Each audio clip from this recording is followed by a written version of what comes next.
जय श्री कृष्ण। ओम नमो भगवते वासुदेवाय नमः। आप सुन रहे हैं पौराणिक अमृतवाणी द्वारा प्रसारित महाभारत कथा। कथा को सुनने के लिए चैनल को लाइक शेयर और सब्सक्राइब करें। आगे की कथा प्रारंभ करते हैं। श्री गणेशाय नमः। संक्षिप्त महाभारत आश्वमेधिक पर्व। युधिष्ठिर का शोक करना, श्री कृष्ण का उन्हें सांत्वना देना और व्यास जी का युधिष्ठिर को समझाते हुए राजा मरुत की कथा सुनाना। नारायणं नमस्कृत्य नरं चैव नरोत्तमं देवीं सरस्वतीं व्यासं न ततो जय मुदीरयेत्।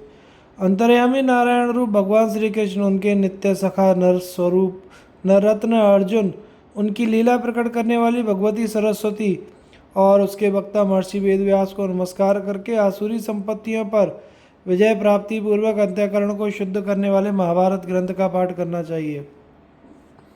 वैशंपायन जी कहते हैं, जन्मजय भीष्म को जलांजलि दे लेने के पश्चात महाराज धृतराष्ट्र को आगे करके महाबाहु युधिष्ठिर पानी से बाहर निकले। उस समय उनकी इंद्रियां शोक से व्याकुल हो रही थीं। बाहर आने पर वे दोनों नेत्रों से आंसू की धारा बहाते हुए गंगा जी के तट पर गिर पड़े। राजा को इतना दीन और हतोत्साह देखकर पांडव फिर से शोक में डूब गए और उन्हीं के पास बैठे रहे। तब भगवान श्री कृष्ण ने कहा, राजन, यदि मनुष्य मरे हुए प्राणी के लिए अपने मन में अधिक शोक करता है तो उसके परलोकवासी पिता पितामह आदि बहुत संतप्त होते हैं। इसलिए आप बड़ी बड़ी दक्षिणा वाले नाना प्रकार के यज्ञों का अनुष्ठान करके सोमरस से देवताओं को और स्वधा श्राद्ध के द्वारा पितरों को तृप्त कीजिए। अतिथियों को अन्न और जल देकर तथा किंचन मनुष्यों को उनकी इच्छाएं पूर्ण करके संतुष्ट कीजिए। आपने तो जानने योग्य तत्व का ज्ञान प्राप्त किया है, करने योग्य कार्यों को पूर्ण कर लिया है तथा भीष्म, व्यास, नारद और विदुर जी के मुँह से राजा के धर्मों का श्रवण किया है। अतः आपको मूल पुरुषों के समान शोक नहीं करना चाहिए। उठिए और अपने पिता पितामहों के वर्ताव का अनुसरण करते हुए राज्य का भार संभालिए। महाराज, जैसी होनहार थी वैसा ही सब कुछ हुआ। अतः शोक त्याग दीजिए। इस युद्ध में जो लोग मारे गए हैं उन्हें अब आप फिर नहीं देख सकते। यह कहकर भगवान श्री कृष्ण चुप हो गए। तब महातेजस्वी युधिष्ठिर ने कहा, गोविंद, आपको मेरे ऊपर जो प्रेम है उसे मैं अच्छी तरह जानता हूँ। आप स्नेह और सौहार्दवश सदा ही मुझ पर कृपा करते रहते हैं। गदाधर, यदि प्रसन्नता पूर्वक आप मुझे तपोवन में जाने की आज्ञा दे देते तो मेरा सबसे बड़ा प्रिय कार्य हो जाता। मैं पितामह भीष्म को और युद्ध से कभी पीठ ना दिखाने वाले नरश्रेष्ठ कर्ण को मरवाकर कभी शांति नहीं पा सकता। अब जिस उपाय से मुझे अपने क्रूरतापूर्ण पाप से छुटकारा मिले, जिस काम करने से मेरा चित्त शुद्ध हो, वही कीजिए।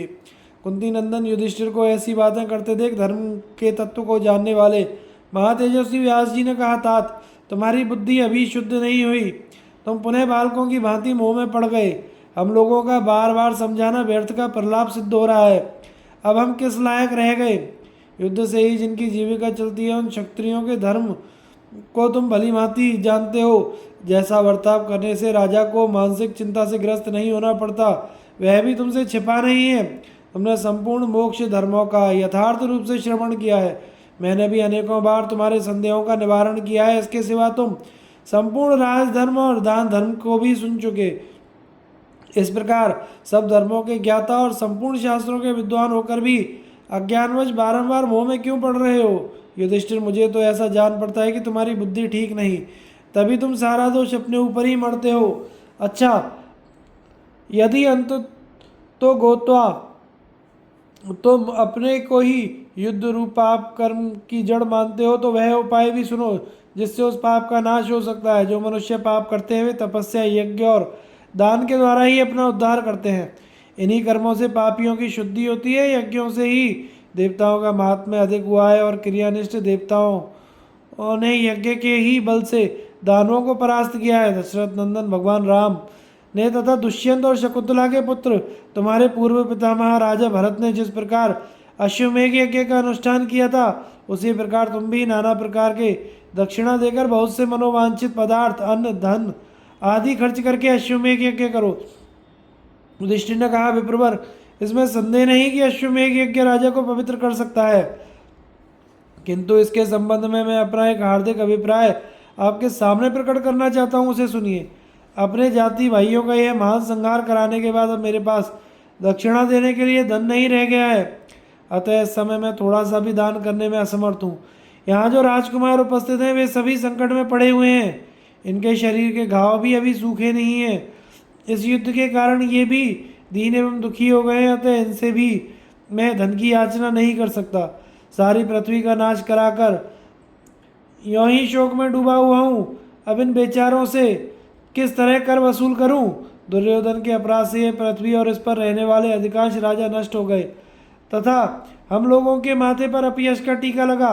दुर्योधन ने धन के लोभ से समस्त भूमंडल का संहार कराया, किंतु धन मिलना तो दूर रहा, उसका अपना खजाना भी खाली हो गया। अश्वमेघ यज्ञ में समूची पृथ्वी की दक्षिणा देनी चाहिए, यही विद्वानों का मुख्य कल्प माना है। इसके सिवा जो कुछ किया जाता है वह विधि के विपरीत है। मुख्य वस्तु के अभाव में जो दूसरी कोई वस्तु दी जाती है वह प्रतिनिधि दक्षिणा कहलाती है, किंतु प्रतिनिधि दक्षिणा देने की मेरी इच्छा नहीं होती, अतः इस विषय में आप मुझे उचित सलाह देने की कृपा करें। युधिष्ठिर के इस प्रकार कहने पर श्री कृष्ण द्वैपायन व्यास जी ने थोड़ी देर सोचकर कहा, धर्मराज, यद्यपि तुम्हारा खजाना इस समय खाली हो गया है, तथापि वह बहुत शीघ्र भर जाएगा। प्राचीन समय में महात्मा राजा मरुत ने बड़ा भारी यज्ञ करके उसमें ब्राह्मणों को बहुत सा स्वर्ण दान किया था। वह इतना अधिक था कि ब्राह्मण लोग उसे ना ला सके और वहीं छोड़कर चले आए। वह सारा धन आज भी हिमालय पर्वत पर पड़ा हुआ है, तुम उसे मंगवा लो, वह तुम्हारे यज्ञ के लिए पर्याप्त होगा। युधिष्ठिर ने पूछा, महर्षि, महाराज मरुत किस समय इस पृथ्वी के राजा हुए तथा उनके यज्ञ में इतने धन का संग्रह किस प्रकार किया गया? व्यास जी ने कहा, बेटा, सतयुग में राजदंड धारण करने वाले व्यवस्व मनु नाम के एक प्रसिद्ध राजा थे। उनके पुत्र महाबाहु प्रसंधि के नाम से प्रसिद्ध थे। प्रसंधि के पुत्र क्षुप और शुक के पुत्र महाराज इक्ष्वाकु हुए। इक्ष्वाकु के 100 पुत्र हुए जो बड़े ही धार्मिक थे। उन्होंने उन सभी पुत्रों को इस पृथ्वी का राजा बनाया। उनमें से सबसे ज्येष्ठ पुत्र का नाम था विंश, जो धनुर्धर और वीरों का आदर्श था। विंश के पुत्र का नाम विविंश था। उसके 15 पुत्र हुए, वे सबके सब धनुष के द्वारा पराक्रम दिखाने वाले ब्राह्मण भक्त, सत्यवादी, दान धर्मपरायण, शांत और सर्वदा मधुर भाषण करने वाले थे। इनमें जो सबसे बड़ा था उसका नाम था खनी नेत्र। वह अपने छोटे भाइयों को बहुत कष्ट दिया करता था। पराक्रमी तो वह था ही, सबको जीतकर अकंटक राज्य करने लगा, किंतु राज्य की रक्षा का प्रबंध करने में असमर्थ था। प्रजा उससे संतुष्ट नहीं थी, इसलिए सबने मिलकर उसको राज सिंहासन से उतार दिया और उसकी जगह उसके पुत्र सुवर्चा का राज्याभिषेक किया। सुवर्चा को राजा बनाकर प्रजा बहुत प्रसन्न हुई। सुवर्चा अपने पिता की वह दुर्दशा, वह राज्य से हटाया जाना देखकर शंकित रहते थे, इसलिए प्रजा के हित की इच्छा से बड़ी सावधानी और तत्परता के साथ राज्य संचालन करने लगे। वे ब्राह्मणों के प्रति भक्ति रखते, सत्य बोलते, पवित्रता से रहते और मन तथा इंद्रियों को अपने वश में रखते। सदा धर्म में लगे रहने वाले उन मनुष्य राजा पर प्रजावर्ग के लोगों का विशेष अनुराग था, किंतु केवल धर्म में ही प्रवृत्त रहने के कारण कुछ ही दिनों में राजा का खजाना खाली हो गया। उनके वाहन आदि भी नष्ट हो गए। उनकी यह दुर्बलता सामंत राजाओं से छिपी न रही। वे चारों ओर से धावा करके उन्हें क्लेश पहुंचाने लगे। इससे अपने सेवकों और प्रवासियों सहित वे बड़े कष्ट में पड़ गए। यद्यपि उनकी सेना का संहार हो गया, तथापि आक्रमणकारी राजा लोग उन्हें मार ना सके, क्योंकि वे सदा धर्म का पालन किया करते थे, अतः धर्म उनकी रक्षा कर रहा था। जब शत्रु अधिक पीड़ा देने लगे तो सुवर्चा ने अपने हाथ को मुंह से लगाकर शंख की भांति बजाया। इससे बहुत बड़ी सेना प्रकट हो गई। उसी की सहायता से उन्होंने अपने राज्य की सीमा पर निवास करने वाले शत्रुओं को मार भगाया।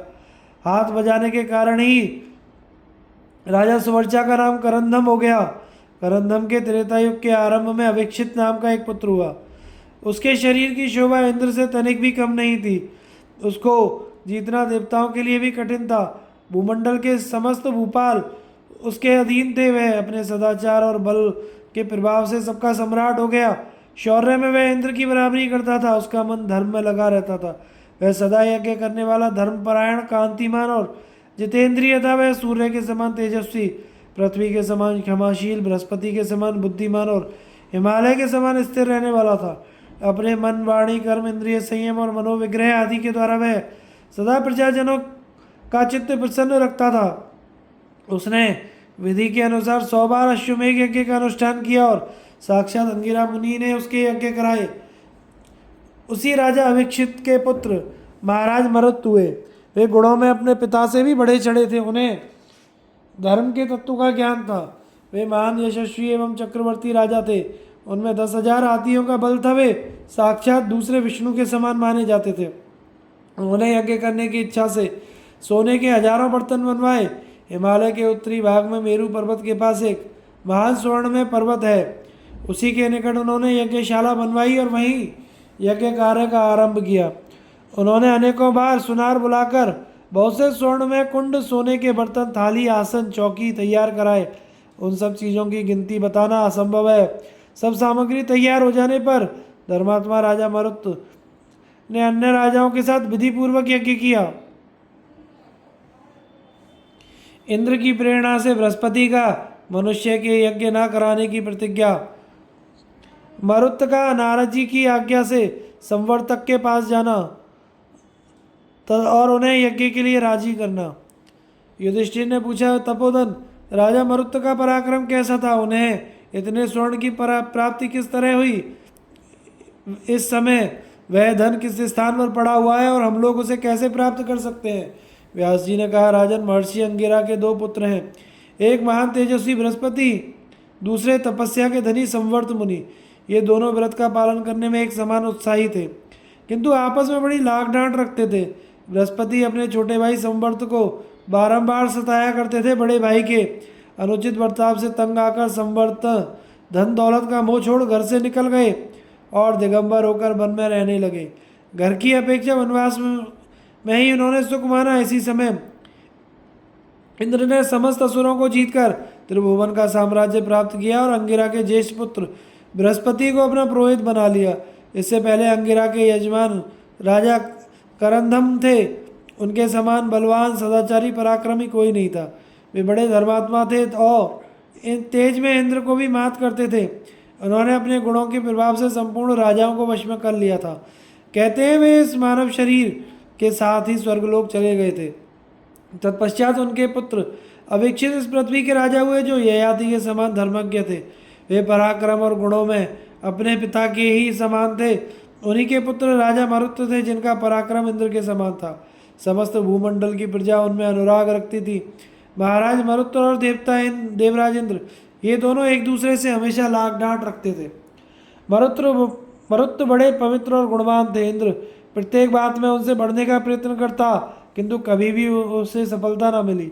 जब किसी तरह वे बढ़ ना सके तो बृहस्पति को बुलाकर देवताओं के सामने उनसे इस प्रकार कहने लगे, बृहस्पति जी, यदि आप मेरा प्रिय करना चाहते हैं तो राजा मरुत का यज्ञ अथवा श्राद्ध ना कराइएगा। एकमात्र मैं ही इन तीनों लोकों का स्वामी और देवताओं का इंद्र हूँ। मरुत तो केवल पृथ्वी के राजा हैं। आपका कल्याण हो। आप मरुत को त्याग कर मुझे अपना यजमान बनाइए, या मुझे छोड़कर राजा मरुत को। इंद्र के इस प्रकार कहने पर बृहस्पति ने थोड़ी देर सोचकर उत्तर दिया, देवराज, तुम संपूर्ण जीवों के स्वामी हो। तुम्हारे ही आधार पर समस्त लोग टिके हुए हैं। तुमने नमूची, विश्वरूप, बल नामक दैत्यों का संहार किया है। तुम देवताओं में अद्वितीय वीर हो और तुमने सर्वोत्तम संपत्ति पर अधिकार प्राप्त किया है। पृथ्वी और स्वर्ग का तुम ही सदा पालन करते हो। तुम्हारा पुरोहित होकर मैं मरण धर्मा मरुत का यज्ञ कैसे करा सकता हूँ? तुम धैर्य रखो। अब मैं किसी भी मनुष्य के यज्ञ में कभी स्त्रुवा नहीं ग्रहण करूँगा। आग चाहे ठंडी हो जाए, पृथ्वी लौट जाए, सूर्यदेव प्रकाश कर देना छोड़ दें, किंतु मेरी यह सच्ची प्रतिज्ञा नहीं टल सकती। बृहस्पति की बात सुनकर इंद्र ने उनकी बड़ी प्रशंसा की और अपने भवन में चला गया। राजा मरुत ने जब यह सुना कि अंगिरा के पुत्र बृहस्पति जी ने मनुष्य के यज्ञ ना कराने की प्रतिज्ञा ली है, तो उन्होंने एक महान यज्ञ का आयोजन किया और मनी मन उस यज्ञ का संकल्प करके वे बृहस्पति जी के पास गए और विनीत भाव से बोले, भगवान, मैंने पहले एक बार आकर आपसे जो यज्ञ के विषय में सलाह ली थी और आपने जिसके लिए मुझे आज्ञा दी थी, उस यज्ञ को अब मैं प्रारंभ करना चाहता हूँ। आपके कथन अनुसार मैंने सब सामग्री एकत्रित कर ली है। इसके सिवा मैं आपका पुराना यजमान भी हूँ, इसलिए चलकर मेरा यज्ञ करा दीजिए। बृहस्पति जी ने कहा, राजन, अब मैं तुम्हारा यज्ञ कराना नहीं चाहता। देवराज इंद्र ने मुझे अपना पुरोहित बना लिया है और मैंने भी उनके सामने प्रतिज्ञा कर ली है कि मैं मनुष्यों का यज्ञ नहीं कराऊंगा। मरुत ने कहा, विप्रवर, मैं आपके पिता के समय से ही आपका यजमान हूँ तथा आपका विशेष सम्मान करता हूँ। आपके चरणों में मेरी बड़ी भक्ति है, अतः आप मुझे स्वीकार कीजिए। बृहस्पति जी ने कहा, मरुत, जो कभी मृत्यु के वश में नहीं होते, उन देवताओं का यज्ञ कराने के बाद अब मैं मरण धर्म मनुष्यों का यज्ञ कैसे कराऊंगा? तुम दूसरे किसी को अपना पुरोहित बना लो, जो तुम्हारा यज्ञ करा दिया करेगा। आज से मैं तुम्हारे यज्ञ में हाथ नहीं डालूंगा। बृहस्पति जी से ऐसा उत्तर पाकर महाराज मरुत को बड़ा संकोच हुआ। वे बहुत खिन्न होकर लौटे जा रहे थे। उसी समय रास्ते में उन्हें नारद जी दिखाई पड़े। उनके पास जाकर राजा मरुत न्यायानुसार हाथ जोड़कर खड़े हो गए। तब नारद जी ने उनसे कहा, राजर्षि, तुम अधिक प्रसन्न नहीं दिखाई देते। कहो, तुम्हारे यहाँ कुशल तो है ना? इधर कहाँ गए थे और किस कारण से तुम्हें खेत का अवसर प्राप्त हुआ? यदि मेरे सुनने योग्य हो तो बताओ, मैं तुम्हारा दुख दूर करने के लिए पूर्ण प्रयत्न करूंगा। देवर्षि नारद के इस प्रकार पूछे जाने पर राजा मरुत ने उपाध्याय पुरोहित से बिछोए होने का सारा समाचार उन्हें कह सुनाया। वे बोले, नारद जी, मैं अंगिरा के पुत्र देवगुरु बृहस्पति के पास गया था। मेरा विचार था उन्हें अपने यहाँ यज्ञ कराने के लिए ऋत्विज बनाऊं, किंतु उन्होंने मेरी प्रार्थना स्वीकार नहीं की। उन्होंने स्पष्ट रूप से इनकार कर दिया। वे मेरे गुरु थे, किंतु आज उन्होंने मुझ में मरण धर्मा मनुष्य होने का दोष बताकर मेरा सर्वथा परित्याग कर दिया। इसलिए मैं जीवित नहीं रहना चाहता। राजा मरुत्तन के ऐसा कहने पर देवर्षि नारद अपनी अमृतमयी वाणी के द्वारा उन्हें जीवन प्रदान करते हुए से कहा, राजन, अंगिरा के द्वितीय पुत्र संवर्त बड़े धार्मिक हैं। वे दिगंबर होकर संपूर्ण दिशाओं में भ्रमण कर रहे हैं। यदि बृहस्पति तुम्हें अपना यजमान बनाना नहीं चाहते तो तुम उन्हीं के पास चले जाओ। संवर्त बड़े तेजस्वी हैं, वे प्रसन्नता पूर्वक तुम्हारा यज्ञ करा देंगे। मरुत ने पूछा, देवर्षि, आपने यह बताकर मुझे जिला दिया, अब यह भी बताने की कृपा करें कि मैं संवर्त मुनि का दर्शन कहाँ कर सकूँगा और मुझे उनके साथ कैसा बर्ताव करना होगा?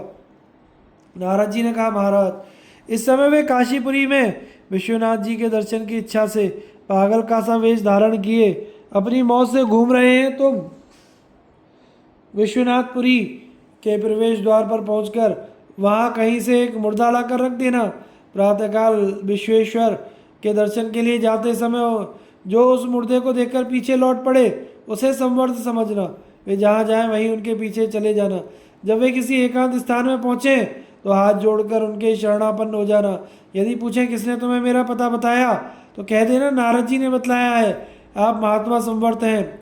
यह सुनकर राजर्षि मरुत ने बहुत अच्छा कहकर नारद जी की आज्ञा स्वीकार की और उनकी पूजा करके उनसे जाने की आज्ञा ली। वे वाराणसीपुरी की ओर चल दिए। वहां जाकर नारद जी के कथन का स्मरण करते हुए उन्होंने काशीपुरी के द्वार पर एक मुर्दा लाकर रखा। इसी समय विप्रवर संवर्त भी वहां आए, किंतु उस मुर्दे को देखकर सहसा पीछे लौट पड़े। यह देखकर अविक्षित नंदन राजा मरुत संवर्त मुनि से शिक्षा लेने के लिए हाथ जोड़े उनके पीछे पीछे गए।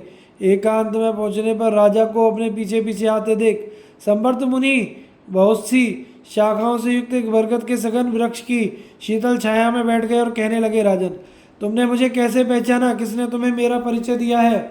यदि सच सच बता दोगे तो तुम्हारे सब मनोरथ पूर्ण होंगे। यदि झूठ बोलोगे तो तुम्हारे मस्तक के सैकड़ों टुकड़े हो जाएंगे। मरुत ने कहा, मुनि, मुझे नारद जी ने रास्ते में आपका पता और परिचय दिया है। आप मेरे गुरु अंगिरा के पुत्र हैं, यह जानकर मुझे बड़ी प्रसन्नता हुई है। संवर्त ने कहा, राजन, तुम ठीक कहते हो। नारद को यह मालूम है कि मैं यज्ञ कराना जानता हूँ, किंतु मेरा स्वभाव तो अपनी मौत से काम करने का है। मैं किसी के अधीन नहीं रहता। अतः तुम मुझसे क्यों यज्ञ कराना चाहते हो? मेरे भाई बृहस्पति इस कार्य में पूर्ण समर्थ हैं। आजकल इंद्र के साथ उनका बड़ा मेल जोल है। वे उनके यज्ञ आदि कराया करते हैं, इसलिए उन्हीं से अपना यज्ञ कराओ। घर गृहस्थी का सारा सामान, यजमान, गृह देवताओं का पूजन आदि कर्म, इन सबको इस समय मेरे बड़े भाई ने अपने अधिकार में कर लिया है। मेरे पास तो केवल मेरा यह शरीर ही छोड़ रखा है। मरुत ने कहा, ब्राह्मण, मैं पहले बृहस्पति जी के पास ही गया था, वहाँ का समाचार बताता हूँ, सुनिए। वे इंद्र को प्रसन्न रखने की इच्छा से अब मुझे अपना यजमान नहीं बनाना चाहते। उन्होंने स्पष्ट कह दिया कि अमर देवता यजमान पाकर मैं मनुष्यों का यज्ञ नहीं कराऊंगा। साथ ही इंद्र ने भी मना किया है कि आप मरुत का यज्ञ ना कराइएगा। इंद्र की इस बात को आपके भाई ने स्वीकार कर लिया। अतः अब मेरी इच्छा है कि मैं सर्वस्व देकर भी आपसे ही यज्ञ कराऊं और आपके द्वारा संपादित गुणों के प्रभाव से इंद्र को भी मात कर दूं। अब बृहस्पति के पास जाने का मेरा विचार नहीं है, क्योंकि बिना अपराध के ही उन्होंने मेरी प्रार्थना ठुकरा दी है। संवर्त ने कहा, राजन, यदि मेरी इच्छा के अनुसार काम करो तो तुम जो चाहोगे वह सब निश्चय ही पूर्ण होगा। जब मैं तुम्हारा यज्ञ कराऊंगा तो इंद्र और बृहस्पति दोनों ही कुपित होकर मेरे साथ द्वेष करेंगे। उस समय तुम्हें मेरे पक्ष का समर्थन करना होगा। किंतु इस बात का मुझे विश्वास कैसे हो कि तुम मेरा साथ दोगे? अतः जैसे भी हो मेरे मन का यह संशय दूर करो, नहीं तो अभी क्रोध में भरकर मैं बंधु बांधवों सहित तुम्हें भस्म कर दूंगा। मरुत ने कहा, ब्राह्मण, यदि मैं आपका साथ छोड़ दूं तो जब तक सूर्य तपते हो तब तक पर्वतों की स्थिति बनी रहे, तब तक मुझे उत्तम लोकों की प्राप्ति ना हो और मैं कभी अच्छी बुद्धि प्राप्त ना कर सकूं। संवर्त ने कहा, राजन, तुम्हारी उत्तम बुद्धि सदा शुभ कर्मों में लगी रहे। अब मेरी बात सुनो। मेरे मन में भी तुम्हारा यज्ञ कराने की इच्छा है। इसके लिए मैं तुम्हें अक्षय धन प्राप्ति का उपाय बतलाऊंगा। उस धन से तुम गंधर्वों सहित देवताओं और इंद्र को भी नीचा दिखा सकोगे। मैं सच कहता हूँ, मुझको अपने लिए धन अथवा यजमानों के संग्रह का लोभ नहीं है। मैं तुम्हारा प्रिय करना चाहता हूँ, अतः निश्चय ही तुम्हें इंद्र की बराबरी में बिठाऊंगा। संवर्त का, मरुत को स्वर्ण प्राप्ति के लिए महादेव जी की नाममयी स्तुति का उपदेश करना, मरुत की संपत्ति से बृहस्पति का चिंतित होना और उनकी प्रेरणा से इंद्र का मरुत के पास अग्नि को भेजना। संवर्त कहते हैं, राजन, हिमालय के पृष्ठभाग में मृंज नामक एक पर्वत है जहाँ भगवान शंकर सदा तपस्या किया करते हैं। उस पर्वत पर रुद्रगण, साध्यगण, विश्वदेव, वसुगण, यमराज, वरुण अनुचरों सहित कुबेर, भूत, पिशाच, अश्विनी कुमार, गंधर्व, अप्सरा, यक्ष, देवर्षि, आदित्य, मरुत और यतुधान गण सब ओर से घेर कर उमापति महादेव जी की उपासना करते रहते हैं। उनका श्री विग्रह तेज से जाज्वल्यमान रहता है। संसार का कोई भी प्राणी अपने चर्म चक्षुओं से उनके स्वरूप को नहीं देख सकता। वहाँ ना तो अधिक गर्मी पड़ती है, ना ही विशेष ठंडक, ना वायु का प्रकोप होता है, ना सूर्य के प्रचंड ताप का। उस पर्वत के ऊपर किसी को भी भूख प्यास नहीं सताती, बुढ़ापा और मृत्यु का प्रवेश नहीं हो पाता तथा दूसरा कोई भय भी नहीं रहता। उस पर्वत के चारों ओर सूर्य की किरणों के समान चमकते हुए स्वर्ण के अनेकों शिखर हैं। अस्त्र शस्त्रों से सुसज्जित कुबेर के अनुचर अपने स्वामी का प्रिय करने के लिए उन स्वर्ण शिखरों की सदा रक्षा करते हैं। वहां जाने के बाद तुम पहले जगत विधाता भगवान शंकर को नमस्कार करके फिर इस प्रकार स्तुति करना, भगवान, आप रुद्र, दुख के कारण को दूर करने वाले, शितिकंठ, गले में नील चिन्ह धारण करने वाले पुरुष, अंतर्यामी, सुवर्चा, अत्यंत तेजस्वी, कपर्दी, जटाजूटधारी, कराल, भयंकर रूप वाले, हर्यक्ष, हरे नेत्रों वाले, वरद, भक्तों को अभिष्ट वर प्रदान करने वाले, त्रियक्ष, त्रिनेत्रधारी, पूषा के दांत उखाड़ने वाले, बामन, शिव, याम्य, यमराज के गण स्वरूप, अव्यक्त रूप, सद्व्रत, सदाचारी, शंकर, क्षेम, कल्याणकारी, हरिकेश, भूरे केशों वाले, स्थाणु, स्थिर पुरुष, हरिनेत्र, मुंड, क्रुद्ध, उत्तरण, संसार सागर से पार उतारने वाले, भास्कर, सूर्य रूप, सुतीर्थ, पवित्र तीर्थ रूप, देवदेव, रहस, वेगवान, ऊष्णीशी, सिर पर पगड़ी धारण करने वाले, सुवक्त्र, सुंदर मुख वाले, सहस्राक्ष, हजारों नेत्रों वाले, मीड़वान, कामपूरक अथवा नंदीकेश्वर, वृषभ, गिरीश, पर्वत पर शयन करने वाले, प्रशांत, यति, संयमी, चीरवासा, चीरवस्त्र धारण करने वाले, बिल्वदंड, बेल का दंड धारण करने वाले, सिद्ध, सर्वदंडधर, सबको दंड देने वाले, मृगव्याध, आर्द्रा नक्षत्र रूप, महान धनवी, पिनाक नामक धनुष धारण करने वाले, भाव, संसार की उत्पत्ति करने वाले, वर, श्रेष्ठ, सोमवक्त्र, चंद्रमा के समान मुख वाले, सिद्ध मंत्र, जिन्होंने सभी मंत्र सिद्ध कर लिए हैं, ऐसे, चक्षुण, नेत्र रूप, हिरण्यबाहु, स्वर्ण के समान सुंदर भुजाओं वाले, उग्र, भयंकर, दिशाओं के पति, लेलिहान, अग्नि रूप से अपनी जिह्वाओं के द्वारा भविष्य का आस्वादन करने वाले, गोष्ठ, गौ अथवा वाणी के निवास स्थान, सिद्ध मंत्र, वृष्णि, कामनाओं की वृद्धि करने वाले, पशुपति, भूतपति, वृष, धर्मस्वरूप, मातृ भक्त, सेनानी, कार्तिकेय रूप, मध्यम, स्त्रुवाहस्त, हाथ में स्त्रुवा ग्रहण करने वाले, ऋतुज रूप, पति, सबका पालन करने वाले, धनवी, भार्गव, अज, जन्म रहित, कृष्ण नेत्र, विरूपाक्ष, तीक्ष्ण दृष्ट, तीक्ष्ण, वैश्वानर मुख, अग्निमुख वाले, महाद्वितीय, अनंग, निराकार, सर्व विषामपति, सबके स्वामी, बिलोहित, रक्तवर्ण, दीप्त, तेजस्वी, दीप्ताक्ष, दैदीप्यमान नेत्रों वाले, महोजा, महाबली, वसुरेता, हिरण्यवीर, अग्निरूप, शुभपुष, सुंदर शरीर वाले, पृथु, स्थूल, कृत्तिवासा मृगचर्म अथवा भोजपत्र धारण करने वाले, कपाल माली, मुंडमाला धारण करने वाले, स्वर्ण मुकुट महादेव, कृष्ण, सच्चिदानंद स्वरूप, त्र्यंबक, त्रिनेत्रधारी, अनग, निष्पाप, क्रोध, दुष्टों पर क्रोध करने वाले, अनरशंस, कोमल स्वभाव वाले, मृदु, बाहुशाली, दंडी, तप्त तपा, तपस्वी, अक्रूर कर्मा, कठोर कर्म से दूर रहने वाले, सहस्त्र चरण, स्वधा स्वरूप, बहुरूप और दंष्ट्री नाम धारण करने वाले, आपको मेरा प्रणाम है। इस प्रकार उन पिनाकधारी महादेव, महायोगी, अविनाशी, हाथ में त्रिशूल धारण करने वाले, वरदायक, त्र्यंबक, भुवनेश्वर, त्रिपुरासुर को मारने वाले, त्रिनेत्रधारी, त्रिभुवन के स्वामी, महान बलवान, सब जीवों की उत्पत्ति के कारण सबको धारण करने वाले, पृथ्वी का भार संभालने वाले, जगत के शासक, कल्याणकारी स्वरूप, सर्वरूप, कल्याण स्वरूप, विश्वेश्वर, जगत को उत्पन्न करने वाले, पार्वती के पति, पशुओं के पालक, विश्वरूप, महेश्वर, विरूपाक्ष, 10 भुजाधारी, अपनी ध्वजा में दिव्य वृषभ का चिन्ह धारण करने वाले, उग्र, स्थाणु, शिव, रुद्र, शर्व, गौरीश, ईश्वर, श्रीकंठ, अजन्मा, शुक्र, पृथु, पृथुहर, वर, विश्वरूप, विरूपाक्ष, बहुरूप, उमापति, कामदेव को भस्म करने वाले, हर, चतुर्मुख एवं शरणागत वत्सल महादेव जी को सिर से प्रणाम करके उनके शरणापन्न हो जाना। राजन वे महान देवता और महावेगवान और महामना है, उनके चरणों में मस्तक झुकाने से तुम्हें स्वर्ण की प्राप्ति होगी। स्वर्ण लाने के लिए तुम्हें तुम्हारे सेवकों को भी वहां जाना चाहिए। संवर्त। यह वचन सुनकर राजा मरुत ने वैसा ही किया। इसी से वे यज्ञ का सारा संभाल और अलौकिक रूप करने लगे। उनके कारीगरों ने वहां रहकर सोने के बहुत से पात्र तैयार किए। उधर बृहस्पति ने जब सुना कि राजा मरुत को देवताओं से भी बढ़कर संपत्ति प्राप्त हुई है तो उन्हें बड़ा दुख हुआ। वे चिंता के मारे पीले पड़ गए और यह सोचकर कि मेरा शत्रु संवर्त बहुत धनी हो जाएगा, उनका शरीर अत्यंत दुर्बल हो गया। देवराज इंद्र ने यह सुना कि बृहस्पति जी अत्यंत संतप्त हो रहे हैं तो वे देवताओं को साथ लेकर उनके पास गए और इस प्रकार पूछने लगे, विप्रवर, आपको यह मानसिक अथवा शारीरिक दुख कैसे प्राप्त हुआ?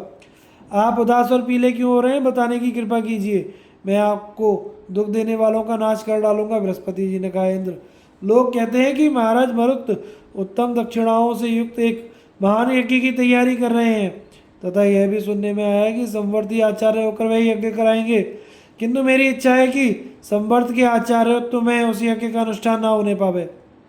इंद्र ने कहा, गुरुदेव, आप तो देवताओं के पुरोहित हैं, आपने जरा और मृत्यु दोनों को जीत लिया है, फिर संवर्त आपका क्या बिगाड़ सकते हैं? बृहस्पति जी ने कहा, देवराज, शत्रुओं की समृद्धि दुख का कारण होती है। मेरा शत्रु संवर्त समृद्धिशाली होना चाहता है, यही सुनकर मैं उदास हो रहा हूँ। तुम कोई ना कोई उपाय करके संवर्त अथवा राजा मरुत को कैद कर लो। यह सुनकर इंद्र ने अग्निदेवता से कहा, अग्निदेव, यहाँ आओ, मैं तुम्हें राजा मरुत के पास भेजता हूँ, उनकी सम्मति लेकर बृहस्पति को उनके पास पहुँचा दो। वहाँ जाकर राजा से कहना कि बृहस्पति जी ही आपका यज्ञ कराएंगे, वे आपको अमर भी कर देंगे। अग्निदेव ने कहा, भगवान, मैं बृहस्पति जी को मरुत के पास पहुँचा आने के लिए आपका दूत बनकर जाऊँगा और ऐसा करके आपकी आज्ञा का पालन तथा बृहस्पति जी का सम्मान करूँगा। यह कहकर धूम में ध्वजा वाले महात्मा अग्निदेव वहाँ से चल दिए। उन्हें आते देख मरुत ने संवर्त से कहा, मुने, बड़े आश्चर्य की बात है कि आज अग्निदेव मूर्तिमान होकर यहाँ पधारे हैं। आज हमें इनका साक्षात दर्शन मिला। आप इनके स्वागत के लिए आसन, पाद्य, अर्घ्य और गौ प्रस्तुत कीजिए। अग्नि ने कहा, राजन, मैं आपके दिए हुए पाद्य, अर्घ्य और आसन आदि पा चुका, इसके लिए आपको धन्यवाद देता हूँ। इस समय मैं इंद्र की आज्ञा से दूत बनकर आपके पास आया हूँ। मरुत ने कहा, अग्निदेव, श्रीमान देवराज सुखी तो है ना? वे मुझसे संतुष्ट तो है? संपूर्ण देवता उनकी आज्ञा के अधीन रहते हैं ना? ये सब बातें मुझे ठीक ठीक बताइए। अग्निदेव ने कहा, राजन, देवराज इंद्र बड़े सुख से हैं और आपके साथ अटूट मैत्री जोड़ना चाहते हैं। संपूर्ण देवता भी उनके अधीन हैं। अब उन्होंने जिस काम के लिए मुझे आपके पास पटाया है उसे सुनिए। वे मेरे द्वारा बृहस्पति जी को आपके पास भेजना चाहते हैं। उन्होंने कहा है कि बृहस्पति जी आपके गुरु हैं, अतः वे ही आपका यज्ञ कराएंगे। आप मरण धर्म मनुष्य हो, वे आपको अमर कर देंगे। भरत ने कहा, भगवान, मेरा यज्ञ कराने के लिए ये विप्रवर संवर्त जी यहाँ उपस्थित हैं। बृहस्पति जी के लिए तो मैं हाथ जोड़ता हूँ, वे देवराज इंद्र के पुरोहित हैं। मेरे जैसे मनुष्य का यज्ञ कराना उन्हें शोभा नहीं देगा।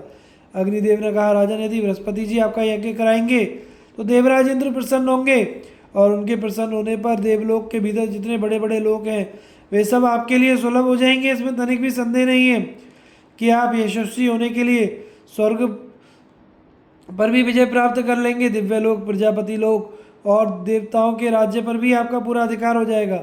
संवर्त ने कहा, अग्ने मैं तुम्हें सावधान किए देता हूँ, बृहस्पति को मरुत के पास पहुँचाने के लिए फिर कभी मत आना, नहीं तो क्रोध में भरकर मैं अपनी दारुण दृष्टि से तुम्हें भस्म कर डालूंगा। संवर्त की बात सुनकर अग्निदेव भस्म होने के भय से पीपल के पत्ते की भांति कांपने लगे और तुरंत लौटकर देवताओं के पास चले गए। उन्हें लौटे देख इंद्र ने बृहस्पति जी के सामने ही पूछा, अग्निदेव तुम तो मेरी आज्ञा से बृहस्पति जी को राजा मरुत के पास पहुंचाने का संदेश लेकर गए थे, बताओ वे क्या कहते हैं, उन्होंने मेरी बात स्वीकार की या नहीं। अग्नि ने कहा, देवराज राजा मरुत को आपकी बात पसंद नहीं आई, बृहस्पति जी को तो उन्होंने हाथ जोड़कर प्रणाम कहलाया है। मेरे बारंबार अनुरोध करने पर भी उन्होंने यही उत्तर दिया है कि संवर्त जी ही मेरा यज्ञ कराएंगे। इंद्र ने कहा, अग्निदेव एक बार फिर जाकर राजा मरुत से मेरी बात कहो, यदि वे फिर भी मेरी बात नहीं मानेंगे तो मैं उनके ऊपर वज्र का प्रहार करूंगा। अग्नि ने कहा, देवराज ये गंधर्वों के राजा यहाँ मौजूद हैं, इन्हीं को दूत बनाकर भेजिए। मुझे तो वहाँ जाते डर लगता है, क्योंकि ब्रह्मचारी संवर्त ने बड़े क्रोध में आकर मुझसे कहा था, अग्नि यदि तुम फिर से बृहस्पति को मरुत के पास पहुंचाने के लिए आओगे तो मैं क्रोध भरी दारुण दृष्टि से तुम्हें भस्म कर डालूंगा। इंद्र ने कहा, अग्निदेव तुम्हारी बात पर विश्वास नहीं होता, क्योंकि तुम ही दूसरों को भस्म करते हो, तुम्हें भस्म करने वाला दूसरा कोई नहीं है, तुम्हारे स्पर्श से भी लोग डरते हैं। अग्नि ने कहा, महेंद्र जरा राजा शर्याति के यज्ञ का तो स्मरण कीजिए, जहाँ च्यवन मुनि यज्ञ कराने वाले थे, आप क्रोध में भरकर उन्हें मना करते ही रह गए। उन्होंने अकेले ही अपने प्रभाव से अश्विनी कुमारों के साथ सोमरस का पान किया। उस समय आप अत्यंत भयंकर वज्र लेकर मुनि के ऊपर प्रहार करना चाहते थे, किंतु उन्होंने कुपित होकर अपने तपोबल से आपकी बाह को ही वज्र सहित जकड़ दिया। तब भयभीत होकर आपको फिर उन्हीं महर्षि की शरण में जाना पड़ा था। अतः छात्र बल से ही ब्रह्म बल श्रेष्ठ है, ब्रह्म बल से बढ़कर दूसरा कोई बल नहीं है। मैं ब्रह्म तेज को अच्छी तरह जानता हूँ, अतः अब मुझे संवर्तक को जीतने का साहस नहीं होता। इंद्र का गंधर्व राज को भेजकर मरुत को भय दिखाना और संवर्त का मंत्र बल से सब देवताओं को बुलाकर मरुत का यज्ञ पूर्ण करना।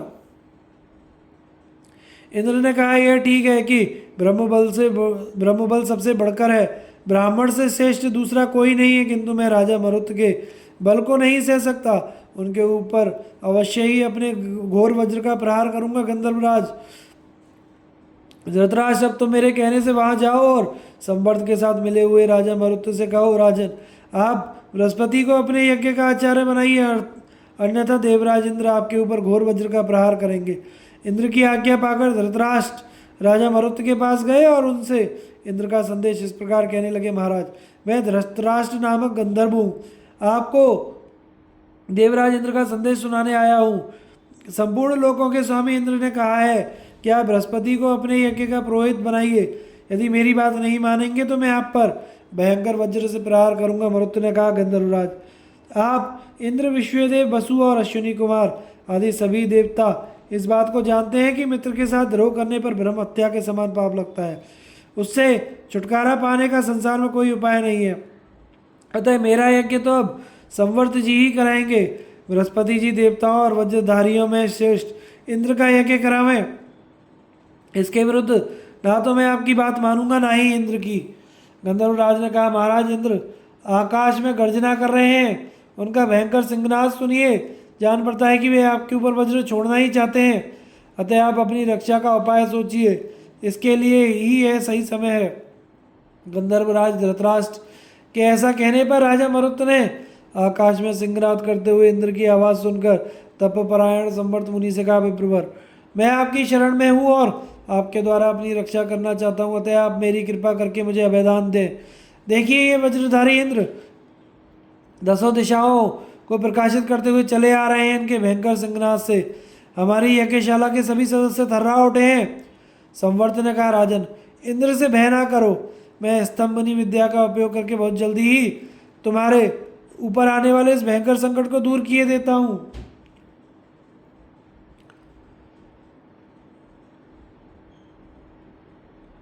विश्वास रखो और इंद्र से पराजित होने का भय छोड़ दो। मैं अभी उन्हें स्तंभित करता हूँ तथा संपूर्ण देवताओं के अस्त्र शस्त्र भी मैंने क्षीण कर दिए हैं। मरुत ने कहा, विप्रवर, आंधी के साथ ही जोर जोर से होने वाली वज्र की भयंकर गड़गड़ाहट सुनाई दे रही है। इसे रह रहकर मेरा हृदय कांप उठता है। आज मन में तनिक भी शांति नहीं है। संवर्त ने कहा, राजन, तुम्हें इंद्र के भीषण वज्र से तो कदापि भय नहीं करना चाहिए। मैं अभी वायु रूप धारण करके इस वज्र को निष्फल किए देता हूँ। इस भय को छोड़ो और मुझसे दूसरा कोई वर मांगो। बताओ, तुम्हारी कौन सी मानसिक इच्छा पूर्ण करूं? मरुत ने कहा, ब्रह्मर्षि, अब ऐसा प्रयत्न कीजिए जिससे साक्षात इंद्र मेरे यज्ञ में शीघ्रता पूर्वक पधारें और अपना भाग ग्रहण करें। साथ ही अन्य देवता भी आकर अपने अपने स्थान पर बैठ जाएं तथा सब लोग एक साथ सोमरस का पान करें। तदनंतर संवर्त ने अपने मंत्र बल से समस्त देवताओं का आह्वान किया और फिर तो इंद्र अपने रथ में अच्छे अच्छे घोड़े जोत कर देवताओं को साथ ले सोमपान की इच्छा से अनुपम पराक्रमी राजा मरुत की यज्ञशाला में आ पहुंचे। देववृंद के साथ इंद्र को आते देख राजा मरुत ने अपने पुरोहित संवर्त मुनि के साथ आगे बढ़कर उनकी आगवानी की और बड़ी प्रसन्नता के साथ शास्त्रीय विधि से उनका अग्र पूजन किया। संवर्त ने कहा, देवराज, आपका स्वागत है। आपके शुभागमन से इस यज्ञ की शोभा बढ़ गई है। मेरे द्वारा तैयार किया हुआ यह सोमरस प्रस्तुत है, आप इसका पान कीजिए। मरुत ने कहा, सुरेंद्र, आपको मेरा प्रणाम है। आप मुझ पर कल्याणमयी दृष्टि रखिए। आपके पधारने से मेरे यज्ञ और जीवन सफल हो गया है। ये संवर्त जी मेरा यज्ञ करा रहे हैं। इंद्र ने कहा, नरेंद्र, आपके गुरु संवर्त जी को मैं जानता हूँ। ये बृहस्पति के छोटे भाई और तपस्या के धनी हैं। इनका तेज दुस्सह है। इन्हीं के आह्वान से मुझे यहाँ आना पड़ा। अब मेरा सारा क्रोध दूर हो गया है। मैं आप पर विशेष प्रसन्न हूँ। संवर्त ने कहा, देवराज, यदि आप प्रसन्न हैं तो यज्ञ में जो जो कार्य आवश्यक है उसका स्वयं ही उपदेश कीजिए तथा स्वयं ही सब देवताओं का भाग निश्चित कीजिए। संवर्त के यों कहने पर इंद्र ने देवताओं को आज्ञा दी कि तुम सब लोग अत्यंत समृद्ध चित्र विचित्र ढंग से अच्छे अच्छे सभा भवन बनाओ, जिससे यह यज्ञशाला स्वर्ग के समान मनोहर जान पड़े। यह सुनकर समस्त देवताओं ने शीघ्र ही इंद्र की आज्ञा का पालन किया। तत्पश्चात इंद्र ने प्रसन्न होकर राजा मरुत की प्रशंसा करते हुए कहा, राजन, मेरे साथ यहाँ तुम्हारे पूर्वज और संपूर्ण देवता भी प्रसन्नता पूर्वक एकत्रित हुए हैं। ये सब लोग तुम्हारा दिया हुआ अवश्य ग्रहण करेंगे। तदनंतर द्वितीय अग्नि के समान तेजस्वी महात्मा संवर्त ने उच्च स्वर से मंत्र पढ़ते हुए देवताओं के नाम ले लेकर अग्नि में अवश्य दिया। इसके बाद इंद्र तथा सोमपान के अधिकारी अन्य देवताओं ने उत्तम सोमरस का पान किया। इससे सबको तृप्ति और प्रसन्नता हुई। फिर सब देवता राजा मरुत की अनुमति लेकर अपने अपने स्थान को चले गए। तब राजा ने बड़े हर्ष के साथ वहाँ पग पर स्वर्ण की ढेरी लगवाई और ब्राह्मणों को बहुत सा धन दान किया। उस समय धनाधिपति कुबेर के समान उनकी शोभा हो रही थी। तत्पश्चात ब्राह्मणों के ले जाने से जो धन बच गया उसको मरुत ने एक स्थान पर जमा कर दिया। फिर अपने गुरु संवर्त की आज्ञा लेकर वे राजधानी को लौट गए और समुद्र पर्यंत पृथ्वी का राज्य करने लगे। युधिष्ठिर, राजा मरुत ऐसे प्रभावशाली थे, उनके यज्ञ में बहुत सा स्वर्ण एकत्रित किया गया था। तुम उसी धन को मंगवाकर यज्ञ के द्वारा देवताओं को तृप्त करो। वैशंपायन जी कहते हैं, जन्मजय, सत्यवती नंदन व्यास जी के ये वचन सुनकर राजा युधिष्ठिर बहुत प्रसन्न हुए। उन्होंने उस धन के द्वारा यज्ञ करने का विचार किया। भगवान श्री कृष्ण का युधिष्ठिर को समझाना, ऋषियों का अंतर्ध्यान होना और भीष्म आदि का श्राद्ध करके युधिष्ठिर आदि का हस्तिनापुर आना। वैशंपायन जी कहते हैं, राजन, अद्भुत कर्म करने वाले वेद व्यास जी जब राजा युधिष्ठिर को सांत्वना दे चुके तो भी उन्हें बांधु बंधुओं के मारने से अत्यंत दुखी जानकर महातेजस्वी भगवान श्री कृष्ण ने इस प्रकार समझाना आरंभ किया। धर्मराज, कुटिलता मृत्यु का स्थान है और सरलता ब्रह्म की प्राप्ति कराने वाली है। इस बात को ठीक ठीक समझ लेना ही ज्ञान है। इसके विपरीत जो कुछ है वह कोरी बकवाद है। भला उससे किसी को क्या लाभ होगा? इस समय आपको अकेले अपने मन के साथ युद्ध करना है। वह युद्ध सामने उपस्थित है, अतः उसके लिए आपको तैयार हो जाना चाहिए। अपने कर्तव्य का पालन करते हुए योग के द्वारा मन को वशीभूत करके आप इस माया में जगत के पार पर ब्रह्म को प्राप्त कीजिए। मन के साथ होने वाले इस युद्ध में अस्त्र शस्त्र सेवक तथा बंधु बांधवों का काम नहीं है। इसमें आपको अकेले लड़ना है। यदि इस संग्राम में आप मन को परास्त ना कर सके तो पता नहीं आपकी क्या दशा होगी। इस बात को अच्छी तरह समझ लेने पर आप कृतार्थ हो जाएंगे। समस्त प्राणी यूं ही आते जाते जन्मते मरते रहते हैं, ऐसा निश्चय करके आप अपने बाप दादाओं के बर्ताव का पालन करते हुए उचित रीति से राज्य का शासन कीजिए। भारत केवल राज्य आदि बाह्य पदार्थों का त्याग करने से ही सिद्धि प्राप्त नहीं होती। बाह्य पदार्थों से अलग होकर जो शारीरिक सुख विलास में आसक्त हैं, उसको जिस धर्म और सुख की प्राप्ति होती है वह तुम्हारे शत्रुओं को ही प्राप्त हो। मम मेरा, ये दो अक्षर ही मृत्यु की प्राप्ति कराने वाले हैं, और नमम मेरा नहीं है, ये तीन अक्षरों का पद सनातन ब्रह्म की प्राप्ति का कारण है। ममता मृत्यु है और उसका त्याग कर देना अमृत। चराचर प्राणियों सहित समूची पृथ्वी पाकर भी जिसकी उसमें ममता नहीं होती, उस पुरुष की वह क्या हानि कर सकती है। किंतु वन में रहकर जंगली फल मूलों से जीवन निर्वाह करते हुए भी जिसकी द्रव्य में ममता बनी हुई है, वह तो मृत्यु के मुख में ही पड़ा हुआ है। आप बाहरी और भीतरी शत्रुओं के स्वभाव पर दृष्टिपात कीजिए, अर्थात वे सब माया में होने के कारण मिथ्या है, ऐसा निश्चय कीजिए। जो मायिक पदार्थों को ममत्व की दृष्टि से नहीं देखता, वह महान भय से छुटकारा पा जाता है। जिसका मन कामनाओं में आ सकता है, उसकी संसार में प्रतिष्ठा नहीं होती। कोई भी प्रवृत्ति बिना कामना के नहीं होती और समस्त कामनाएं मन से प्रकट होती हैं। विद्वान पुरुष कामनाओं को दुख का कारण जानकर उनका परित्याग कर देते हैं। योगी पुरुष अनेक जन्मों के अभ्यास से योग को ही मोक्ष का मार्ग निश्चित करके कामनाओं का नाश कर डालते हैं। जो इस बात को जानता है वह दान वेदाध्ययन तप वेदोक्त कर्म व्रत यज्ञ नियम और ध्यान योग आदि का कामनापूर्ण अनुष्ठान नहीं करता, और जिस कर्म से वह कुछ कामना रखता है वह धर्म नहीं है। वास्तव में कामनाओं का निग्रह ही धर्म है, वही मोक्ष का बीज है। इस विषय में प्राचीन बातों के जानकार विद्वान काम गीता नाम से एक प्रसिद्ध प्राचीन गाथा का वर्णन किया करते हैं। मैं उसे आपको सुनाता हूँ, सुनिए। कामना कहती है कोई भी प्राणी वास्तविक उपाय निर्ममता या योगाभ्यास का आश्रय लिए बिना मेरा नाश नहीं कर सकता। जो मनुष्य अपने मन में अस्त्रबल की अधिकता का अनुभव करके मुझे नष्ट करने का प्रयत्न करता है, उसके उस अस्त्रबल में मैं अभिमान के रूप में प्रकट होती हूँ। जो नाना प्रकार की दक्षिणा वाले यज्ञों द्वारा मुझे मारने का उद्योग करता है, उसके चित्त में मैं वैसी ही उत्पन्न होती हूँ जैसे उत्पन्न योनियों में धर्मात्मा।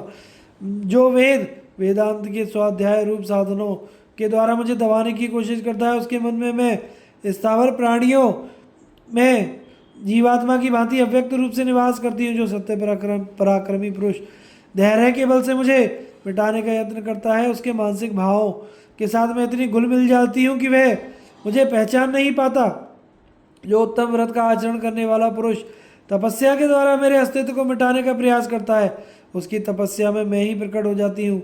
जो मोक्ष की अभिलाषा रखकर मेरे विनाश का यत्न करता है, उसकी मोक्ष के प्राप्ति प्रति आसक्ति का विचार करके मुझे हंसी आती है तथा मैं खुशी के मारे नाचने लगती हूँ।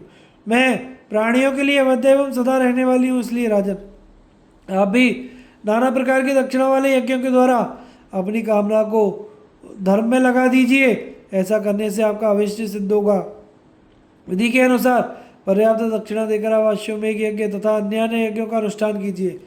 इससे आपको इस लोक में उत्तम कीर्ति और परलोक में श्रेष्ठ गति प्राप्त होगी।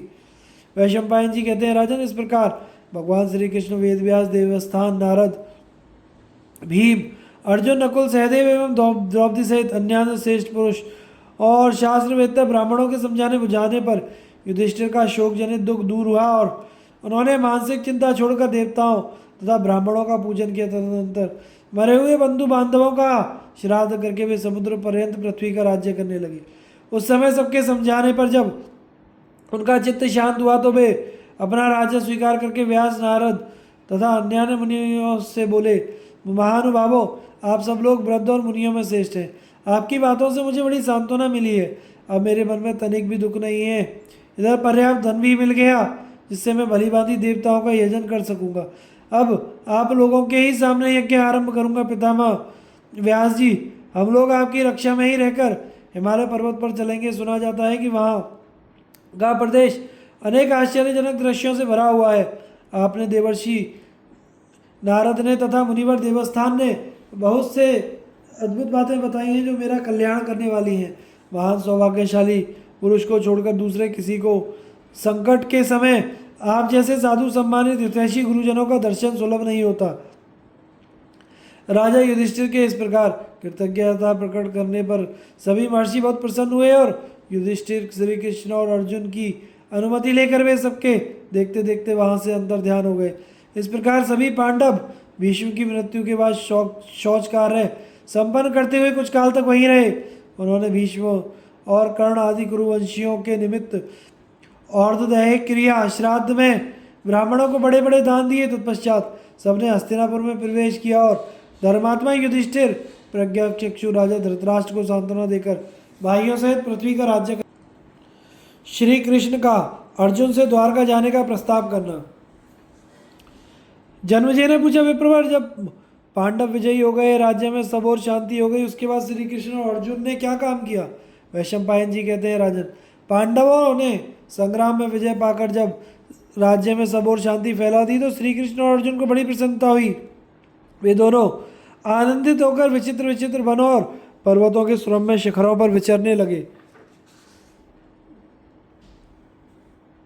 फिर घूम फिर कर वे पुनः इंद्रप्रस्थ में लौट आए। वहाँ आनंद पूर्वक रहने लगे। वे दोनों महात्मा पुरातन ऋषि नर और नारायण थे, आपस में बहुत प्रेम रखते थे। एक दिन बातचीत के प्रसंग में वे दोनों देवताओं और ऋषियों के वंश की चर्चा करने लगे। भगवान श्री कृष्ण सब प्रकार के सिद्धांतों को जानने वाले थे।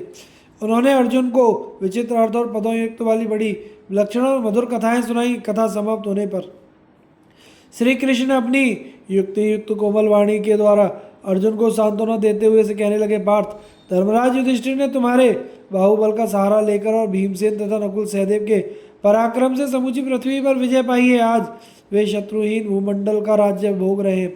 यह कंटक राज्य उन्हें धर्म के ही बल से प्राप्त हुआ है। धृतराष्ट्र के पुत्र अधर्म में रुचि रखने वाले लोभी कटुवादी दुरात्मा थे, इसलिए वे अपने बांधवों सहित मारे गए। अर्जुन, तुम्हारे साथ रहने पर मुझे निर्जन वन में भी सुख मिलता है, पर जहाँ इतने लोग और मेरी बुआ कुंती हो वहाँ की तो बात ही क्या। जहाँ धर्मपुत्र राजा युधिष्ठिर, महाबली भीमसेन, माद्री नंदन, नकुल सहदेव रहते हैं, वहीं रहने में मुझे विशेष आनंद मिलता है। इस सभा भवन के रमणीय पवित्र स्थान स्वर्ग को भी मात कर रहे हैं। यहाँ तुम्हारे साथ रहते हुए बहुत दिन बीत गए। इतने दिनों तक पिताजी, भैया बलभद्र जी तथा अन्य वृषणी वंशियों को मैंने नहीं देखा, इसलिए अब द्वारकापुरी जाना चाहता हूँ। आशा है कि तुम मेरे इस विचार से सहमत होगे महाबाहु। यदि तुम उचित समझो तो महात्मा युधिष्ठिर के पास जाकर उनसे मेरे द्वारा जाने का प्रस्ताव करो। मेरे प्राणों पर संकट आ जाए तब भी मैं धर्मराज का अप्रिय नहीं कर सकता, फिर द्वारका जाने के लिए उनका दिल दुखाऊं, यह तो कैसे ही हो सकता है पार्थ। मैं सच्ची बात बता रहा हूँ। मैंने जो कुछ किया या कहा है वह सब तुम्हारी प्रसन्नता के लिए और तुम्हारे ही हित की दृष्टि से किया है। अब यहाँ मेरे रहने का प्रयोजन पूरा हो चुका। धृतराष्ट्र का पुत्र दुर्योधन अपनी सेना और सहायकों सहित मारा गया तथा समुद्र से घिरी हुई सारी पृथ्वी, पर्वत, वन और कानूनों सहित धर्मराज के अधीन हो गई। इसलिए अब तुम मेरे साथ चलकर महाराज से मुझे द्वारका जाने की आज्ञा दिला दो। मेरे घर में जो कुछ धन संपत्ति है और मेरा यह शरीर धर्मराज की सेवा में समर्पित है, वे मेरे परम प्रिय और माननीय है। अब तुम्हारे साथ मन को बहलाने के सिवा यहाँ मेरे रहने का कोई और प्रयोजन नहीं रह गया है। भगवान श्री कृष्ण के ऐसा कहने पर अमित पराक्रमी अर्जुन ने उनकी बात का आदर करते हुए बड़े दुख के साथ उनके जाने का प्रस्ताव स्वीकार किया। अर्जुन का श्री कृष्ण से गीता का विषय पूछना, श्री कृष्ण का अर्जुन से सिद्ध महर्षि और काश्यप का संवाद। जन्मेजय ने पूछा, ब्राह्मण, शत्रुओं का नाश हो जाने के बाद जब महात्मा श्री कृष्ण और अर्जुन सभा में बैठकर वार्तालाप कर रहे थे उस समय उनमें क्या क्या बातचीत हुई? वैशंपायन जी ने कहा, राजन, श्री कृष्ण के सहित अर्जुन ने जब अपने राज्य पर पूरा अधिकार प्राप्त कर लिया तो वे दिव्य सभा भवन में आनंद के साथ रहने लगे। एक दिन स्वजनों से घिरे हुए वे दोनों मित्र स्वेच्छा से घूमते घूमते सभा मंडप के ऐसे भाग में पहुंचे जो स्वर्ग के समान सुंदर था। पांडुनंदन अर्जुन श्री कृष्ण के साथ रहकर बहुत प्रसन्न थे। उन्होंने एक बार उस रमणीय सभा की ओर दृष्टि डालकर भगवान से यह वचन कहा, देवकी नंदन, जब युद्ध का समय उपस्थित था उस समय मुझे आपके महात्म्य का ज्ञान और ईश्वरीय स्वरूप का दर्शन हुआ था, किंतु केशव, आपने स्नेहवश पहले मुझे जो ज्ञान का उपदेश दिया था वह सब इस समय बुद्धि के दोष से भूल गया हूँ। उन विषयों को सुनने के लिए बारंबार मेरे मन में उत्कंठा होती है। इधर आप जल्दी ही द्वारका जाने वाले हैं, अतः वह सब विषय पुनः मुझे सुना दीजिए। वैशंपायन जी कहते हैं, अर्जुन के ऐसा कहने पर वक्ताओं में श्रेष्ठ महातेजस्वी भगवान श्री कृष्ण ने उन्हें गले से लगाया और उत्तर दिया। श्री कृष्ण बोले, अर्जुन, उस समय मैंने तुम्हें अत्यंत गोपनीय विषय का श्रवण कराया था तथा अपने स्वरूप भूत धर्म सनातन पुरुषोत्तम तत्व का परिचय दिया था और शुक्ल कृष्ण गति का निरूपण करते हुए नित्य लोकों का भी वर्णन किया था, किंतु तुमने जो अपनी नासमझी के कारण उस उपदेश को याद नहीं रखा, यह जानकर मुझे बड़ा खेद हुआ है। उन बातों का पूरा पूरा स्मरण होना संभव नहीं जान पड़ता पांडुनंदन। निश्चय ही तुम बड़े श्रद्धाहीन हो, तुम्हारी बुद्धि अच्छी नहीं जान पड़ती। अब मेरे लिए उस उपदेश को ज्यों का त्यों दोहरा देना कठिन है, क्योंकि उस समय योग युक्त होकर मैंने परमात्मा तत्व का वर्णन किया था। अब उस विषय का ज्ञान कराने के लिए मैं एक प्राचीन इतिहास का वर्णन करता हूँ। इससे तुम्हें श्रेष्ठ एवं स्थिर बुद्धि प्राप्त होगी, जिससे तुम परम उत्तम गति को पा जाओगे। एक दिन की बात है, एक दुर्दर्श ब्राह्मण ब्रह्मलोक से उतरकर मेरे यहाँ आए। मैंने उनकी विधिवत पूजा की और मोक्ष धर्म के विषय में प्रश्न किया। मेरे प्रश्न का उन्होंने बड़े ही अच्छे ढंग से उत्तर दिया, वही मैं तुम्हें बतला रहा हूँ, सुनो। अन्यथा विचार ना करके इसे ध्यान देकर सुनो। ब्राह्मण ने कहा, मधुसूदन, तुमने सब प्राणियों पर कृपा करके उनके मोह का नाश करने के लिए जो मोक्ष धर्म से संबंध रखने वाला प्रश्न किया है, उसका मैं यथावत उत्तर दे रहा हूँ। सावधान होकर मेरी बात का श्रवण करो। प्राचीन समय में काश्यप नामक एक धर्मात्मा और तपस्वी ब्राह्मण किसी सिद्ध ब्रह्मर्षि के पास गए, जो धर्म के विषय में शास्त्र के संपूर्ण रहस्यों को जानने वाले, भूत और भविष्य के ज्ञान विज्ञान में प्रवीण, लोक तत्व के ज्ञान में कुशल, सुख दुख के रहस्य को समझने वाले, जन्म मृत्यु के तत्वज्ञ, पाप पुण्य के ज्ञाता और ऊंच नीच प्राणियों को कर्मानुसार प्राप्त होने वाली गति के प्रत्यक्ष दृष्टा थे। वे मुक्त की भांति विचरने वाले, सिद्ध शांत चित्त जितेंद्रिय, ब्रह्म तेज से दीप्यमान, सर्वत्र जा सकने वाले, अंतर्ध्यान होने की विद्या को जानने वाले, अदृश्य रहने वाले चक्रधारी सिद्धों के साथ विचरते, बातचीत करते और उन्हीं के साथ एकांत में बैठे रहते। जैसे वायु कहीं आसक्त ना होकर सर्वत्र प्रवाहित होती है, उसी प्रकार वे स्वच्छंदता पूर्वक अनासक्त भाव से सर्वत्र विचरा करते। महर्षि काश्यप उनकी उपयुक्त महिमा सुनकर ही उनके पास गए थे। निकट जाकर उन मेधावी तपस्वी और धर्माभिलाषी और एकाग्रचित महर्षि ने न्यायानुसार उन सिद्ध महात्मा के चरणों में प्रणाम किया। वे ब्राह्मणों में श्रेष्ठ और बड़े अद्भुत संत थे। उनमें सब प्रकार की योग्यता थी। वे शास्त्र के ज्ञाता और सच्चरित्र थे। उनका दर्शन करके काश्यप को बड़ा विस्मय हुआ।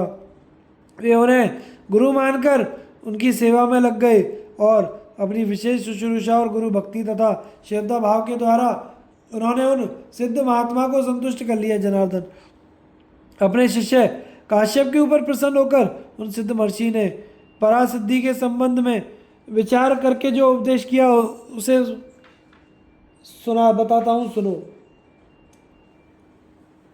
सिद्ध ने कहा, तात काश्यप, मनुष्य नाना प्रकार के शुभ कर्मों का अनुष्ठान करके केवल पुण्य के संयोग से इस लोक में उत्तम फल और देवलोक में स्थान प्राप्त करते हैं।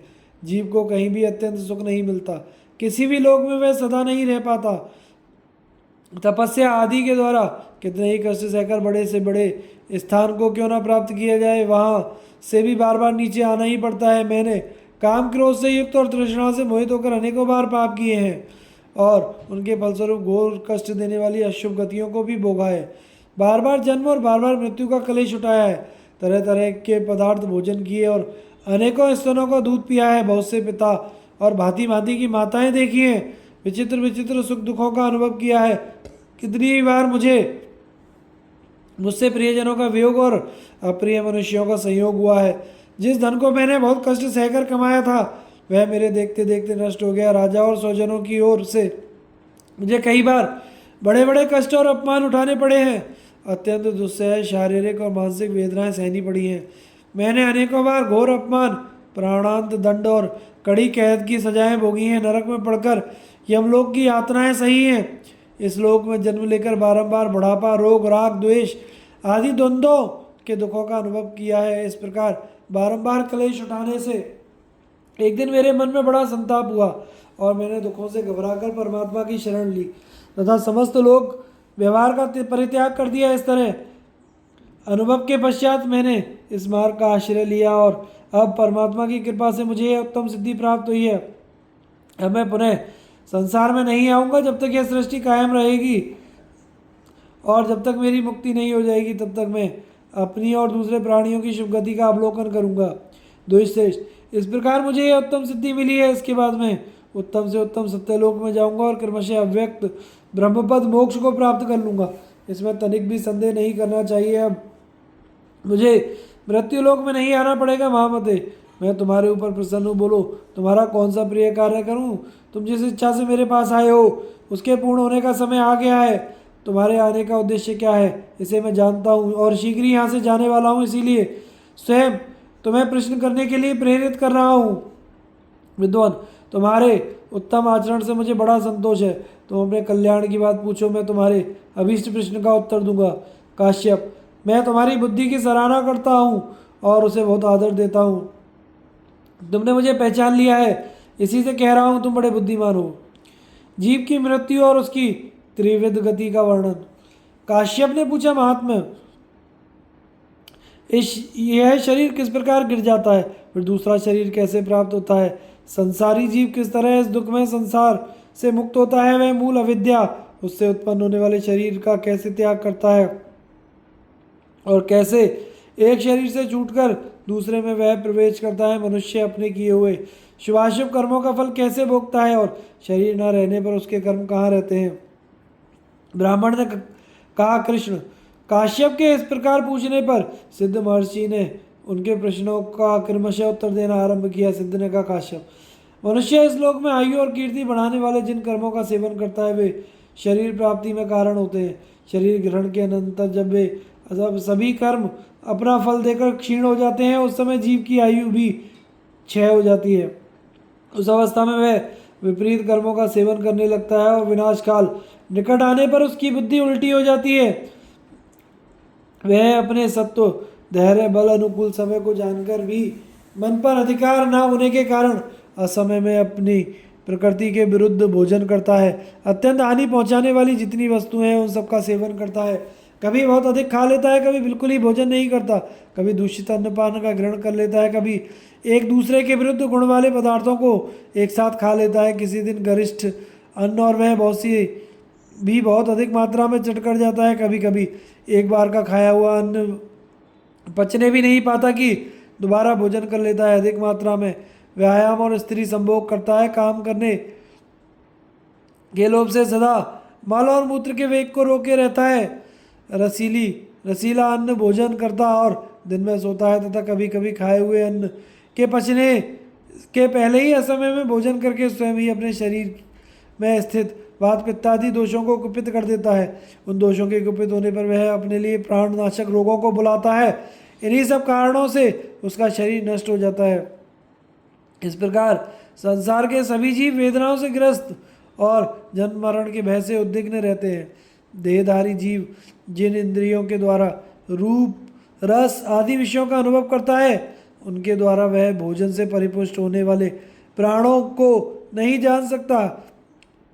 इस शरीर के भीतर रहकर जो सब कार्य करता है वह सनातन जीव है। अंतकाल उपस्थित होने पर तब अविद्या के द्वारा जीव की ज्ञान शक्ति लुप्त हो जाती है, उसके मर्म स्थान अवरुद्ध हो जाते हैं। उस समय जीव के लिए कोई आधार नहीं रह जाता। वायु उसे अपने स्थान से विचलित कर देती है। तब वह जीवात्मा बारंबार लंबी सांस छोड़कर बाहर निकलते समय सहसा इस जड़ शरीर को कंपित कर देता है। शरीर से अलग होने पर वह अपने किए हुए पुण्य अथवा पाप कर्मों से घिरा रहता है। जिन्होंने वेद शास्त्र के सिद्धांतों का यथावत अध्ययन किया है वे ज्ञान संपन्न ब्राह्मण लक्षणों द्वारा यह जान लेते हैं कि अमुक जीव पुण्यात्मा है रहा है और अमुक जीव पापी। जिस तरह आँख वाले मनुष्य अंधेरे में इधर उधर उगते बुझते और खद्यों को देखते हैं, उसी प्रकार सिद्ध पुरुष अपनी ज्ञानमयी दिव्य दृष्टि से जन्मते मरते तथा घर में प्रवेश करते हुए जीव को सदा देखते रहते हैं। शास्त्र के अनुसार जीव के 3 स्थान देखे गए हैं, मृत्युलोक, स्वर्गलोक और नरक। यह मृत्युलोक की भूमि है जहाँ बहुत से प्राणी रहते हैं। यह कर्म भूमि कहलाती है। यही शुभ अशुभ कर्म करके मनुष्य उसका यथा योग्य फल प्राप्त करता है। यही पुण्य कर्म करने वाले जीव स्वर्ग में जाकर अपने कर्मानुसार उत्तम भोग प्राप्त करते हैं और यही पाप करने वाले मनुष्य कर्मानुसार नरक में पड़ते हैं। यह जीव की अधोगति है जो घोर कष्ट देने वाली है। इसमें पढ़कर पापी मनुष्य नरकाग्नि में पकाए जाते हैं। उसकी यातना से छुटकारा मिलना बहुत कठिन है, इसलिए पाप कर्म से अलग रहकर अपने को नरक से बचाने की विशेष ध्यान रखना चाहिए। अब स्वर्ग आदि ऊर्ध्वलोकों में गए हुए प्राणी जिन स्थानों में निवास करते हैं उनका वर्णन करता हूँ, सुनो। इसको सुनने से तुम्हारे कर्मों की गति का निश्चय हो जाएगा और नैष्ठि की बुद्धि प्राप्त होगी, जहाँ ये समस्त ताराएं हैं, जहाँ चंद्रमंडल प्रकाशित होता है तथा जिस लोक में सूर्यमंडल अपनी किरणों से दैदीप्यमान दिखाई देता है, उन सबको तुम पुण्य कर्म वाले मनुष्यों का स्थान समझो। पुण्यात्मा मनुष्य उन्हीं लोकों में जाकर अपने पुण्य का फल भोगते हैं। जब जीवों के पुण्य कर्मों का भोग समाप्त हो जाता है तब वे वहाँ से नीचे गिरते हैं। यह आवागमन की परंपरा बराबर लगी रहती है। ऊपर के लोकों में भी नीच, ऊंच और मध्यम का भेद रहता है, इसलिए वहाँ निवास करने वालों को भी दूसरों का तेज और ऐश्वर्य अपने से अधिक देखकर मन में संतोष नहीं रहता। इस प्रकार जीव की इन सभी गतियों का मैंने पृथक पृथक वर्णन किया है। अब यह बताऊंगा कि जीव किस प्रकार गर्भ में आकर जन्म धारण करता है। तुम एकाग्रचित होकर इस विषय को सुनो। आगे की कथा का प्रसारण हम अगले भाग में करेंगे। चैनल को लाइक, शेयर, सब्सक्राइब करें। धन्यवाद।